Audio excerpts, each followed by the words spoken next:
ধারাবাহিকের গল্প এবার এগিয়ে গেল আরো কিছুটা সময়, আর রোশনাইকে দেখে এবার অবাক হয়ে গেল আরণ্যক। হ্যাঁ বন্ধুরা, বিস্তারিত জানতে ভিডিওটিতে একটি লাইক দিয়ে সম্পূর্ণ দেখবার অনুরোধ রইল। ধারাবাহিকের গল্প এখন জমজমাট, আর সেই মুহূর্তেই গল্পের মুখ্য চরিত্র রোশনাইকে সরিয়ে দেওয়া হলো গল্প থেকে। আচমকাই এই মুখ বদল কিছুতেই মেনে নিতে পারেনি দর্শক। আরণ্যক বেনারসে এসে রাজেশ ও রোশনাইয়ের বিয়েটা ভেস্তে দিয়েছিল, তাই স্যারজির প্রতি আজ ভীষণই কৃতজ্ঞ রোশনাই। তবে এবার আচমকাই দেখা যায় গরিমার মামা বেনারসে ডেকে নেয় গরিমা এবং সুরঙ্গমাকে। সেখানেই চার হাত এক হয় গরিমা এবং আরণ্যকের। তবে তা দেখে ভীষণই মনে মনে কষ্ট পায় রোশনাই। এরপর দেখা যায় রোশনাইয়ের সাথে আবারও যোগাযোগ করে শুটিংয়ের জায়গার লোকেরা, আবারও একটা নতুন কাজের ব্যাপারে।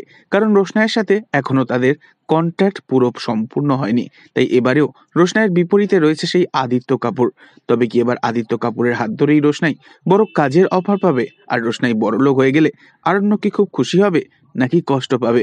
নেক্সট আপডেট জানতে অবশ্যই আমাদের সঙ্গেই থাকবেন। ধন্যবাদ।